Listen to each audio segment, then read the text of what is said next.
Welcome to Stop the Fight, and today we are talking about the last weekend of boxing in 2021. Let's go!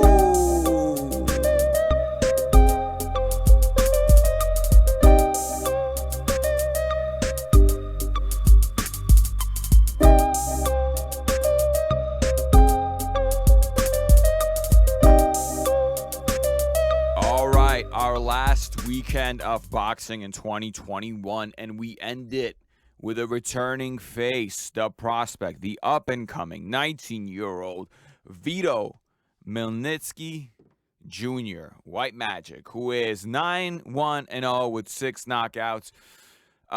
He's had a busy year in 2021. Of course, getting his first loss, 3 fights, and acquiring his first loss in the hands of James Martin. Someone real close to me made a little bit of money on that upset.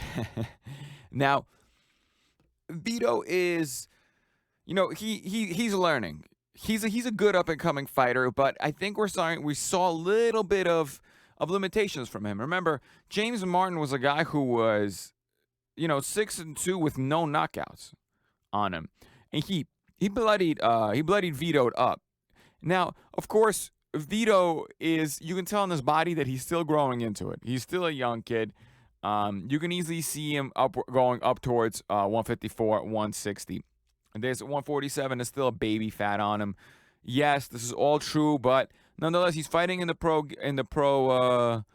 ranks, and we have to treat him as a pro, same like Canelo, who started fighting at 15. He's going to be fighting grown men, grown-up fighters, and that's what's up. And by the way, he is fighting Nicholas Del Lamba. And Nicholas Del Lamba is 16-3 with 5 knockouts and 1 defeat coming by way of knockout. So Del Lamba is, again, another one of those fighters that does not have much power. And I think the handlers are purposely putting Vito in there with fighters who do not have a lot of pop. Why? Because we saw him be defensively vulnerable. We've seen him get, like I said, bloodied up, really kind of outworked and out-hustled in the fight against James Martin. Yes, he came back and he stopped Noah Kidd in 2 rounds, but the whole point is Vito's still not anywhere near ready for a top 20 guy. Nowhere near. He has to be fighting these soft touches until he learns how to not to get hit with his face, not to block punches with his face. Do I think Vito's a high level prospect? Currently, he's not showing me that. The power also has kind of, it's been there and it's not. Like I said, obviously losing James Martin, he couldn't get him out of there. He went the distance with Stephen Pouliam, or however you pronounce that name. And he went the distance with Corey Champion. Now, again, that was a 4-round fight, but nonetheless, you expect a fighter, a high-caliber prospect, to either be blowing everyone out, or certainly not losing to a guy like James Martin. So, again, he's headlining this card because, again, this is Newark. This is his neck of the woods. He's from New Jersey, and, he's going to draw a crowd there. So, of course, you're going to build him up slow. Boxing is first and foremost like anything else in life, it's a money-making venture. And, again, we get to see him against Nicholas Del Lamba, and Del Lamba, I feel, is there as a placeholder. He's there to, he's fought a lot, 19 fights. This is a bit of a veteran now, and he's going to be there throwing a lot of punches that shouldn't hurt Vito, and Vito should be able to practice a few of the things they're working on in the gym. Now, this is a 10-round fight, which is a step up for Vito, because Vito hasn't had 10 rounds. He's got a few 8-round fights, 3 of them actually, and this is his first step up to a 10-round fight. And you want this kid to get a lot of rounds. You want this kid to work on his defense, and I think it's one of those things that, like, he was very vulnerable defensively. He is very vulnerable defensively. He still makes a few mistakes here or there. He needs to learn how to sit down on his punches, which he doesn't really do yet. Again, he's still growing into his body at 19 years old. On the undercard, we have actually, I don't know if you guys remember, but James Martin was supposed to have a rematch with Vito, but everything got turned around, and last second he went in for Joey Spencer. Joey Spencer, of course, wound up beating Martin, and he is fighting Limberth Pons on the undercard of the Vito card. Now, our boy Joey Spencer is 13-0 with 9 knockouts. He actually looks pretty good, Spencer does. And he's fighting against again, a seasoned fighter in Limburg, 18-4 with 11 knockouts. I think this is a little bit of a higher step up in class compared to Vito. Now that doesn't say much. Again, we're not talking about guys in the top 20 really. We're talking about guys well outside of smelling, any real ranking. And this is an 8-round fight. And again, it's nice to have a closing of the weekend on the U.S. side with a couple of upcoming fighters. You do want to showcase your prospects as a sport because you want them to grow. And I don't mind soft touches, especially early on in a fighter's career. You don't want to pull a Fernando Vargas and throw him in there with, really top of the line guys who just ruin you because you get beat up. You get beat up too many times when you're young. You don't develop properly. You gotta, there's a fine line I feel between, like letting your fighter sit and not fight anyone challenging and properly bringing him up. And I think Vito's being brought up properly. You do want to get him. He's getting, this is a 10-round fight, a fighter who with more fights than any of his other previous fighters, and a fighter who's more seasoned than all of Vito's previous opponents. Same thing with Spencer. This is how you bring up fighters. You don't, just because a fighter looks good in his first 4 fights doesn't mean you go throw him in there with the champ. No, he's going to lose. You need to bring him up slowly. In Russia, we also have a Christmas fight. We have actually Maxim Vlasov fighting. And you guys remember Vlasov? Vlasov, our boy, cost us a little bit of money.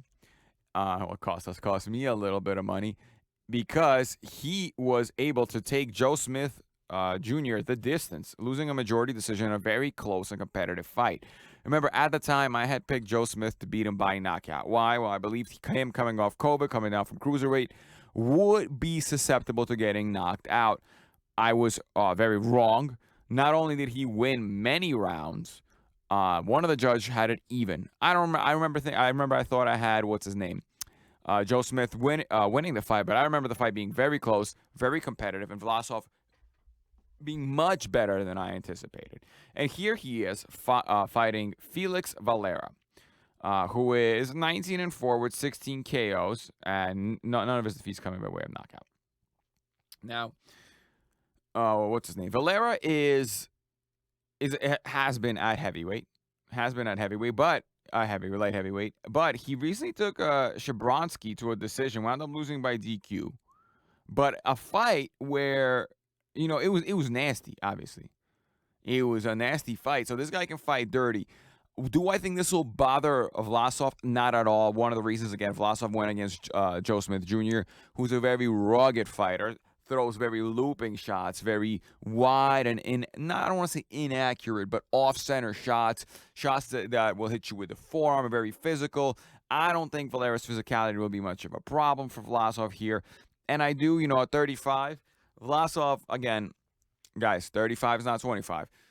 Vlasov is an aging fighter, but he showed us enough like high-level boxing in the Joe Smith Jr. fight that I would like to see him against another legit top contender at light heavyweight. So I will absolutely be watching this Vlasov fight to see how it does. I want to see a little bit more power from Vlasov. Against Joe Smith Jr., no one's been able to really stop him. So that I'm not holding that against Joe Smith Jr. But Vlasov, I want to see what kind of power he brings to the table. I look for him to get Felix out of there. I know he's never been gotten out of there, but I want to see him get him out of there. So that's what I'm looking for. Now, that's really it for the fights until the first. I'm not going to talk about the fights on the first, which is the Luis Ortiz pay-per-view. I have no idea why they put that on pay-per-view. But why don't we talk about some boxing stuff in general? So let's talk about, again, Better BF. Because Andre Ward said that other fighters are not going to be looking for Better BF at light heavyweight because he looked more vulnerable than he has in the past. I kind of disagree with that. I think Better BF, I don't know which Better BF you're watching. He has been kind of hurt before to the body. We saw Gvozdyk outbox him at numerous points to their fight before the stoppage. He looked about the same. I think, if anything, Marcus Brown was a bit underrated coming into the fight. And I didn't quite see that hesitation that people are saying. They said they saw hesitation in Better BF. He was fighting a southpaw that was moving, at least early on. I don't know if you want to call that hesitation.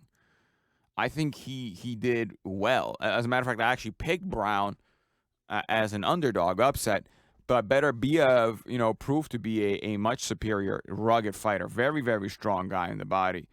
I don't know. I don't like. I think Andre Ward, like, yes, Beterbiev looked like he could have fought better. But again, I think a lot of this has to do with underrating Brown. I think Marcus Brown is a pretty decent fighter at light heavyweight. Against Jean Pascal, he was winning all the rounds except for the rounds that were knockdowns in. I think that, I really think I'm concerned about the narrative. Do I think Canelo goes up and stops him at 175? No. Do I think he beats Canelo? I actually do. Based on what I saw, I actually do. He is a very strong guy. I don't think Canelo fights Beterbiev. I don't think so.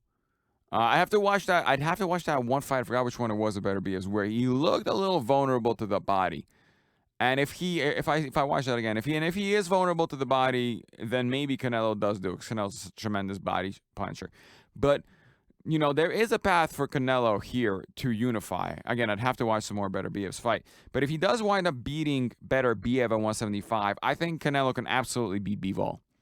I think Bivol is a good boxer, but I think he's well overrated by some of the people online, as though he's like a master boxer. Guys, we saw Bivol struggle significantly in his last fight. Of course, it's because he's undersized, but nonetheless, he'd have to basically box a game for 12 rounds to have a chance at beating Canelo. I don't believe that I don't believe that'll be that easy for him. So I don't think the light heavyweight division is as open to other fighters as you think it is outside of maybe Canelo. Again, I'd have to watch how Bivol reacts to the body. Again, it would take some more film analysis to do so. Julio Cesar Chavez Jr. saying that, he wants to fight Jake Paul, and if Jake Paul beats him, he'll retire. No, I don't think Jake Paul should even smell or look that way against Chavez Jr. He lost to Anderson Silva. Stop it. You've given up how many times? It's not worth to throw, what's his name, Chavez Jr. in there with anyone. Why would you give him the Jake Paul payday? Why would you do that? Also, Jake Paul is saying that he's offering Masvidal $5 million, to which Masvidal says that ain't nothing. He wants like 10, 20 million. Masvidal, you're getting paid peanuts compared to that in the UFC. Stop playing around. $5 million is your biggest paycheck. It'll probably be the combination of like 10 of your fights. Stop it. Just stop it. $5 million is peanuts. No. Take $5 million and go fight Jake Paul. If not, shut up. You damn know that's their highest payday. That's why every single UFC fighter is jumping at the chance to fight Jake Paul. That's why everyone wants a shot at Jake Paul. Probably not anymore after watching Tyron Woodley get absolutely leveled. People over here is, talking about he's offering chump change of $5 million. I think there's probably like 5 fighters that are making anywhere near that in the UFC. Anywhere near that amount. And Masvidal ain't one of them. And Derek Chisora has some words for those of us who are asking him to retire. Basically, to go F ourselves and don't watch his next fight. Well, look, if Derek Chisora is going to keep fighting, I'm keep watching. I've said it many times. I am a fan of the Del Boy. Obviously I called him Povetkin light last time. That's no diss to him, but I think, Del Boy is like a C+ fighter. B- on his best day. And I will always watch him. Just because you're not a world championship level fighter. I've met many fighters I like Del Boy himself, like Gabriel Rosado, who aren't really pound for pound world champs, but I really enjoy their fights. I'm going to keep watching their fights. I'm going to keep supporting them. And so, while I do believe that Del Boy should probably retire, if he chooses to keep fighting, I'll keep watching. He is a very entertaining heavyweight, always swings for the hills. You can always imagine you always know there's going to be a good fight if he's fighting. Always. I don't think he's really been in bad fights.